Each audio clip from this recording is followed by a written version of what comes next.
Bonsoir à tous. Écoutez, j'espère que vous allez bien malgré les nouvelles crises que l'on traverse sur le monde de la crypto. Je vais justement vous parler du cas USDC. Alors, je ne vais pas revenir sur le pourquoi, du comment, etc. On va quand même prendre quelques éléments de contexte. Mais je vais plutôt faire cette vidéo, elle a pour but plutôt de vous aider à faire un choix, en fait, et de vous poser les bonnes questions. Alors, introduction déjà, on ne panique pas, ok? Ce n'est pas FTX, ce n'est pas l'UST, ce n'est pas Celsius. Voilà, là on parle de l'USDC, on a un contexte, on a un cadre qui est quand même très différent. Je vais donc essayer de vous aider à prendre une décision. Je ne vais pas vous dire quoi faire, c'est pas du tout mon job. Je vais plutôt vous aider à prendre du recul. Et comme moi, je ne suis pas du tout exposé, je n'ai pas la problématique de devoir rester en stablecoin, je peux passer en fiat. Mais je comprends tout à fait parce que pour ma part, quand j'étais en stand-by en stablecoin avant de pouvoir sortir l'argent en fiat, ça a occasionné un certain stress chez moi d'être surexposé autant au marché crypto avec le genre de choses qui est en train de se passer aujourd'hui. Alors je sais que c'est dur, je sais que c'est stressant, donc parlez-en à des amis qui comprennent. Encore une fois, l'entourage à ce niveau-là est fondamental. Je vois les échanges qu'il y a dans ma communauté privée, notamment à ce niveau-là. Je suis assez heureux de voir le soutien qui peut avoir lieu au sein de celle-ci. Et écoutez, pour les autres, je vous invite à aller voir aussi la vidéo que Alex de CoinTips a sorti sur sa chaîne. Il revient un peu plus sur les éléments que ce que je vais faire de mon côté. Et voilà, il donne son avis sur le sujet. Abonnez-vous si ce n'est pas encore le cas, je vous invite à le faire. Je vous remercie pour ça, un petit like, un petit commentaire en soutien, ça fait toujours plaisir. Alors, petit contexte, rapidement. Encore une fois, l'objectif c'est pas de revenir en détail sur tout ce qui s'est passé. Donc, faillite Silicon Valley Bank. Circle est exposé. Ils ont 3,3 milliards d'actifs chez eux. De ce que j'ai compris, c'est donc de la liquidité du dollar. Qu'est-ce que ça représente du côté de Circle? Donc je rappelle, Circle, c'est l'entité qui est derrière le stablecoin USDC. Ça représente 8,4% de leurs assets au total. Le cash restant est diversifié dans de multiples banques US. A priori, encore une fois, hein, on est sur des publications qui ont pu être faites en janvier. Nous sommes en mars. Donc on n'en a pas, voilà, il faut prendre des pincettes avec les informations que l'on a aujourd'hui. On est pendant le week-end, nous sommes le samedi soir au moment où je fais cette vidéo. Néanmoins, à ma connaissance, de ce que j'ai pu voir sur Internet, on n'a pas l'information sur les banques dans lesquelles Circle a diversifié ses actifs. On a un DPEG de l'USDC. Au moment où je parle, on va aller voir ensemble en live, mais il me semble que c'est dans les moins 10%. Donc je fais une petite recherche USDC avec USD, voilà, sur par exemple le Gemini, ça fera l'affaire je pense. Alors il y a des DPEG différents en fonction des plateformes. Et donc, waouh, ah ouais, il était descendu jusqu'à 0,82 quand même. Et donc là, on est à 0,97. Ok, c'est quand même mieux que le 0,90 sur lequel on était un peu plus tôt dans la journée. Après, je vais aller voir si on n'a pas un DPEG qui ne serait pas plus important ailleurs. Donc si je prends USDC, peut-être USDT déjà, tiens, ça peut être intéressant. USDT, USD tout court, ben voilà. Sur Binance, sur Kraken, allez, on va aller voir sur Kraken. Donc on est à 0,95, donc on a, comme vous le voyez, déjà ça c'est un élément intéressant, hein, ici, alors ça c'est quelque chose que je préconise depuis longtemps, d'avoir de multiples comptes ouverts sur différents exchanges. Parce que c'est dans ces moments-là où tout le monde va se jeter sur l'exchange où on a le DPEG qui est le moins important que vous n'arriverez pas à ouvrir un compte. Donc il faut l'anticiper, ce genre de choses. Donc on va aller voir aussi sur Bittrex. Qu'est-ce que ça donne? Ok, 0,92. Donc là on a un DPEG qui est plus important. Bon, voilà, ça oscille en fonction des plateformes. Mais on va être là entre moins 10 et moins 3%. Donc, revenons à notre sujet, l'arrêt des swaps. Voilà, on a un arrêt des swaps aussi. J'ai vu que Binance avait arrêté le swap entre l'USDC et le BUSD notamment. J'ai vu qu'il y avait d'autres plateformes qui avaient arrêté même le swap de USDC vers Bitcoin. Et ça, il faut en être conscient, ça exacerbe le DPEG. Il y a des gens qui vont du coup d'autant plus paniquer. Il y a d'autant plus de lieux où on va pouvoir faire ce swap de l'USDC vers de l'USD ou un autre stablecoin. Et ça, forcément, ça crée une pression vendeuse supplémentaire. Donc, encore une fois, on ne panique pas, on prend du recul, on souffle un bon coup et on réfléchit. Encore une fois, de la même manière, je ne suis pas exposé. Je suis bien conscient que c'est beaucoup plus simple pour moi de dire ça dans la situation dans laquelle je suis. Mais justement, c'est ce que j'essaye de vous apporter, c'est de la prise de recul et du pragmatisme. Alors, les scénarios possibles. Ok, posons-nous, on réfléchit. 1. Contagion bancaire. Ok, Silicon Valley Bank, contagion avec d'autres... avec le reste du système bancaire, et puis des faillites en cascade. Ok. Il faut savoir aussi que donc Silicon Valley Bank, a priori, de ce que j'ai vu sur Internet, de ce que j'ai vu dans les news, eh bien, est lié à 50% des startups de la Silicon Valley. Et donc, c'est assez important, il faut le dire. Ça peut causer de gros problèmes à cet écosystème parce que ça veut dire qu'ils n'ont pas accès à leur liquidité. S'ils n'ont pas accès à leur liquidité, ils ne peuvent pas payer leurs fournisseurs, ils ne peuvent pas payer leurs salariés. Et ça, eh bien, le fonds de roulement dans une boîte, c'est important et c'est quelque chose qui peut causer une faillite, même s'il y a l'argent, s'il est bloqué, faillite de la boîte, quoi. Alors, j'estime que la probabilité est ultra faible parce que, comme souvent, quand le risque est identifié, il est clairement vu, il y a quand même beaucoup plus de probabilité qu'il y ait une intervention d'autres banques, d'autres personnes qui ont intérêt à ce que ça n'arrive pas, notamment dans le domaine du private equity. Si on a des faillites en cascade du côté des startups, il y a des gens à qui ça va faire très mal. Et il vaut mieux à ce moment-là qu'ils foutent de l'argent pour renflouer Silicon Valley Bank que d'en perdre potentiellement beaucoup plus en ayant des startups qui vont se casser la gueule alors qu'ils ont foutu du fric dedans et qu'ils ont des plus-values latentes. Alors bien sûr s'ils font un exit, etc. Mais vous aurez compris le principe. Qui plus est, on a le gouvernement américain, c'est eux qui sont intervenus là sur Silicon Valley Bank. Et alors ça, je l'évoque un peu plus tard, mais recollatéralisation, donc c'est-à-dire renflouement de Silicon Valley Bank, justement parce que du côté des États-Unis, de voir une destruction comme ça de valeur avec des tas de startups qui font faillite ou même notre banque, ce n'est pas souhaitable. Donc ils ont, je pense, assez logiquement tout intérêt à éteindre le départ de feu plutôt que de le laisser contaminer d'autres secteurs ou d'autres entités. Ok, donc contagion bancaire, probabilité ultra faible. Alors je parle de contagion bancaire parce qu'à ce moment-là, si c'était le cas, bien potentiellement ça pourrait toucher d'autres entreprises. Alors là, on serait sur quelque chose où je pense qu'on aurait d'autres trucs sur lesquels s'inquiéter. Mais du côté de l'USDC, si ça touche d'autres banques avec lesquelles l'USDC et Circle est lié, mais ça voudrait dire une perte encore plus importante pour les détenteurs du USDC, pour Circle, et donc un DPEG d'autant plus exacerbé. Encore une fois, j'estime la probabilité ultra faible. Perte totale.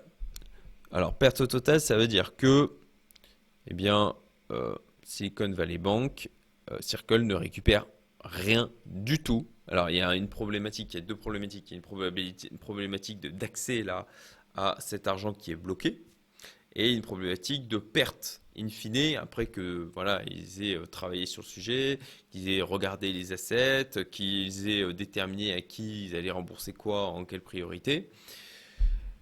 Ok, bah, ça veut dire qu'à la fin, in fine, zéro. J'estime la probabilité quasi inexistante aussi, ultra faible. Donc, ok, perte totale. Donc ça voudrait dire là 8,4% des assets. Donc ça voudrait dire que en toute logique, on aurait un DPEG sur le cas d'une perte totale qui serait cohérent de 8,4%. C'est d'ailleurs à peu près ce sur quoi on est là en ce moment sur Bitrex. Bon, ok. Perte totale, probabilité ultra faible pour les raisons que je vous ai expliquées. Dans le cas d'une faillite, on finit quand même par récupérer de l'argent. Ça peut prendre beaucoup de temps. Là, on est sur une banque quand même. On est sur quelque chose qui sera plus rapide que dans eh bien, un cas comme FTX ou MTGOX. Perte partielle. Je pense qu'il y a une probabilité par contre haute qu'il y ait une perte partielle. Alors toute la question c'est quel pourcentage? Est-ce que ça va être, je sais pas, la moitié de ce qu'ils avaient? Est-ce que ça va être un tiers? Ça va être 10%, 20%, 60%, 70%? Difficile de s'exprimer là aujourd'hui. Bon, au doigt mouillé. Au doigt mouillé, si on estime qu'ils perdent 50%, ok, de la même manière, j'ai vu c'est un tweet où il disait que d'une manière, en moyenne, il y avait une récupération de 60%. Ok. Si on part sur cette possibilité-là, ça veut dire qu'on a donc 40% de perdu. Si on est sur du 40%, on va être à peu près sur donc de perdu. Donc on aurait en fait une perte au niveau de l'USTC dans les approximativement 3%. Donc on remonte à 0,97. Ok. Perte partielle, probabilité haute. Donc, mais néanmoins, on remonte à 0,97. Ok. Si on a une perte partielle,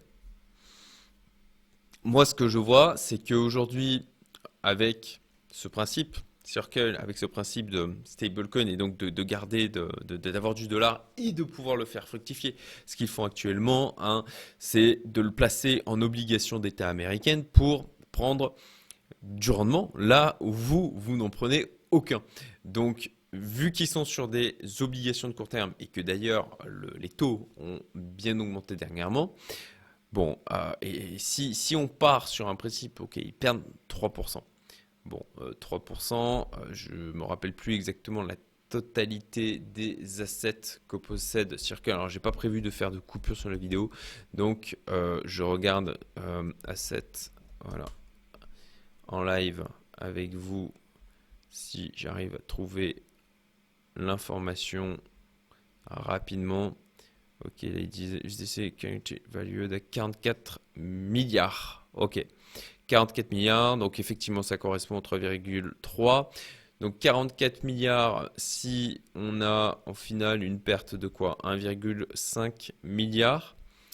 1,5 milliard, 44 milliards, il génère à peu près allez, un rendement de, on va dire, ok, 4 ou 5%. Ça veut dire du allez, 2 milliards à l'année. Ça veut dire qu'avec une année de rendement, ils peuvent recollatéraliser. Donc je trouve que ça, en termes de projection, c'est intéressant de faire cet exercice-là. Donc les revenus de placement pourraient permettre de faire une recollatéralisation de l'USDC. Ensuite, renflouement aussi de la part, comme je l'ai expliqué tout à l'heure, d'acteurs qui n'ont aucun intérêt à ce que Silicon Valley Bank fasse défaut massivement auprès de leurs clients. Et potentiellement, on peut avoir le gouvernement américain qui, il n'en est pas à sa première fois de faire tourner la planche en billets ni de venir à l'aide des banques. Donc, ce serait quelque chose qui serait pas déconnant de la même manière. Ok, maintenant qu'on a posé les scénarios possibles et qu'on a fait des estimations de probabilité. En tout cas, je fais l'exercice en live avec vous. Enfin, en live, j'enregistre en tout cas. Vous le voyez, j'évite de faire des coupures. Donc, Maintenant, vous faites votre avis là-dessus et puis bien sûr, faites vos propres recherches. Moi, je suis plutôt là en mode éducatif pour vous montrer comment je réfléchis et comment j'essaye de me poser face à ce genre de situation. Ok, risque et probabilité donc de survenance. Voilà, ça c'est vraiment perte. Alors, risque, perte totale. Au niveau alors, de ce que vous possédez au niveau de l'USDC. Ok, le risque, vous avez un risque de perte totale, un risque d'accroissement de la perte et vous avez aussi la possibilité. Alors là, j'ai mis risque, mais en fin de compte, bon, j'aurais dû le formuler autrement, mais vous avez compris qu'on a quand même une possibilité de répègue qui n'est pas anodine non plus. Donc, par rapport à ces éléments-là et par rapport au scénario possible, ok, avec quoi vous êtes à l'aise? D'accord? Avec quoi vous êtes à l'aise? Et c'est là où j'en viens à la question de comment moi, je me poserai pour faire un choix. C'est des choses que j'ai déjà eu l'occasion de faire, cet exercice-là, et qui m'a bien réussi. Donc, moi, dans les cas comme ça, je me dis, ok, j'ai telle somme en USDC. Sur le papier, là, j'ai potentiellement perdu, je sais pas, moins 5, moins 7, moins 8, moins 10%. Voilà, ça bouge en permanence.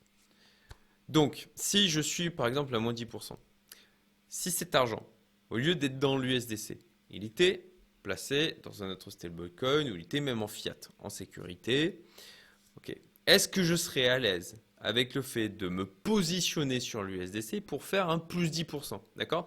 Essayez de réfléchir en mode coût irrécupérable, d'accord? Là, à l'instant T, la perte, je veux dire, c'est fait, c'est fait. Vous ne pouvez pas revenir en arrière, l'annuler. Donc, si j'ai cet argent en dehors de l'USDC, est-ce que je me serais à l'aise avec le fait de me positionner sur l'USDC en me disant, ok, ben, il va retrouver son repeg et je vais en fait faire du gain. D'accord? Est-ce que le risque versus le rendement potentiel, est-ce que je serais à l'aise avec ça? Et si, par rapport au montant que vous avez à l'intérieur du niveau de l'USDC, ok, si vous n'êtes pas à l'aise à le faire avec ce montant-là, avec quel montant vous seriez à l'aise de le faire? Et à ce moment-là, peut-être, je dis bien peut-être, ça, c'est une réponse qui n'appartient qu'à vous, parce que ça dépend des montants, parce que ça dépend de votre niveau d'exposition, parce que ça dépend du pourcentage de patrimoine que ça représente pour vous, de pourcentage de liquidité, euh, aussi en termes de revenus éventuels annuels.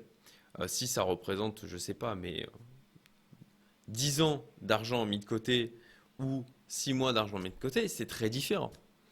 Donc, euh, avec quel montant je serais à l'aise de me risquer en fait sur l'USDC pour faire un gain? Et sur ce montant, une fois que vous l'avez défini, vous voyez ce que vous faites, hein, encore une fois, ça vous appartient. Mais moi, je me dirais, ok, ben, à ce moment-là, le reste, je le sors. Ce montant, je le laisse parce que je suis prêt à le risquer. Et où est-ce que je passerai mon stop loss?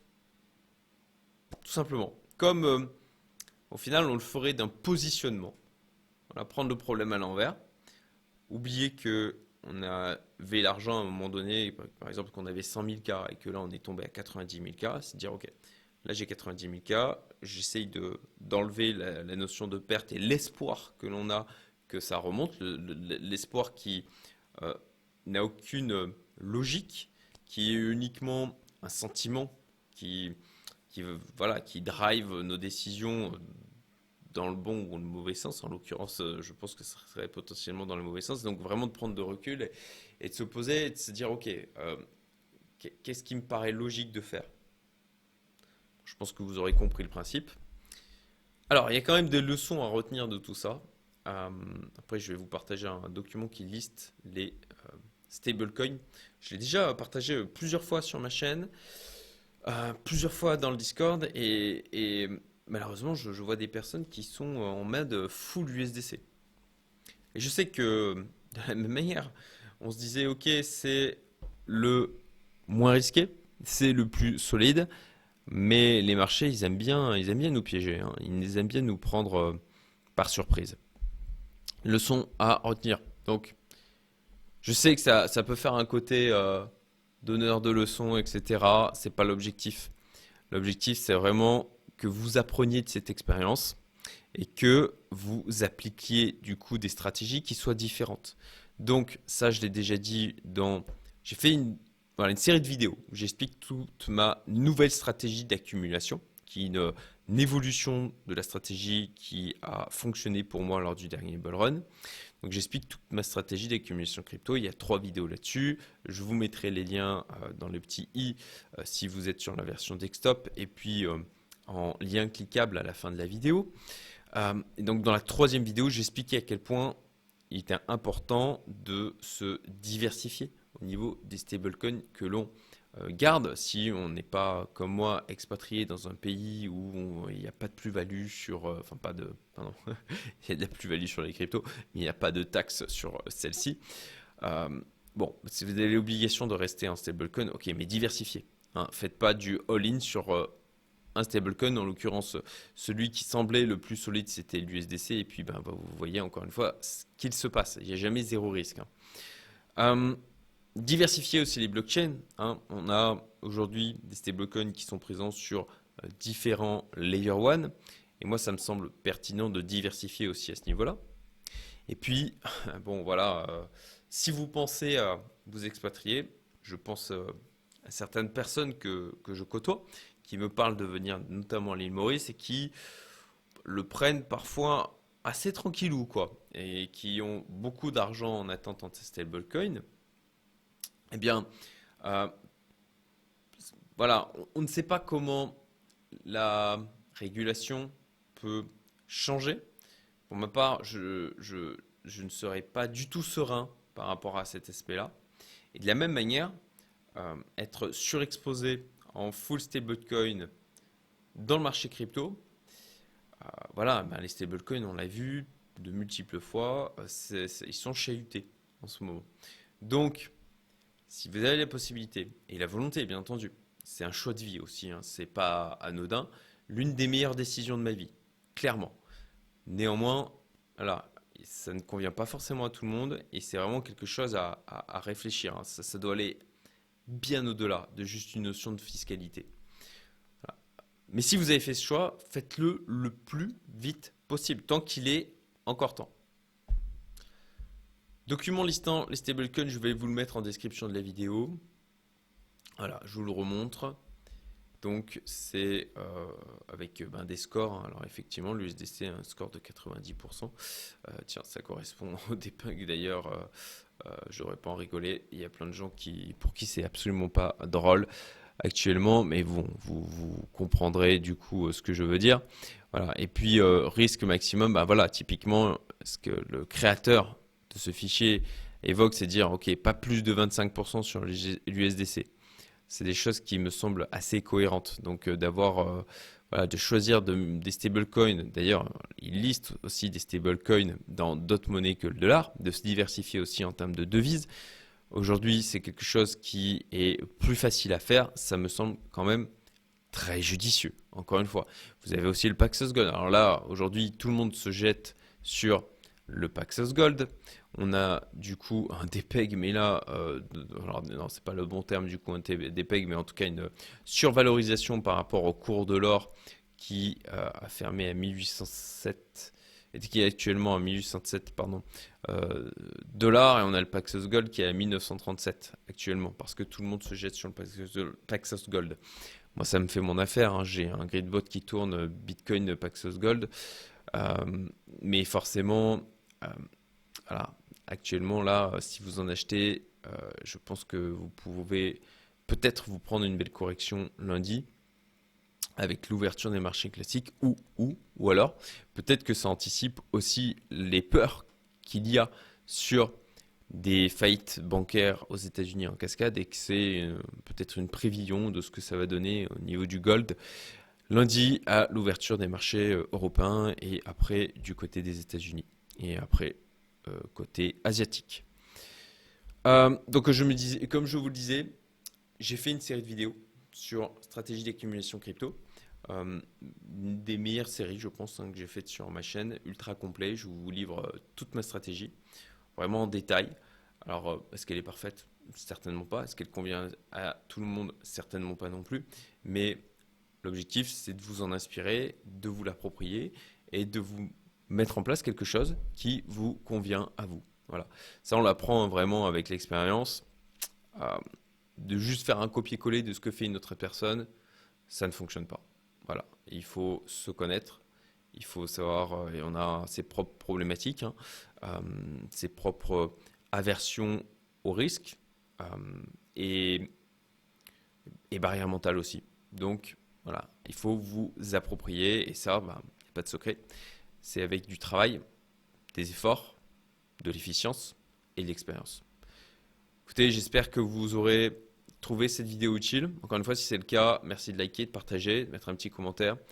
Et n'hésitez pas à mettre aussi en commentaire, ok, qu'est-ce que vous avez fait vous, qu'est-ce que vous faites, est-ce que vous attendez, est-ce que vous avez vendu, est-ce que vous avez vendu une partie. Et puis dites-moi hein, si vraiment je vous ai aidé à potentiellement faire un choix. Je vous souhaite un bon dimanche. Je vais essayer de sortir cette vidéo le plus tôt possible. Aujourd'hui, j'étais pas trop disponible, j'étais en famille, donc là j'ai attendu que tout le monde soit couché pour arriver à la faire. À très bientôt.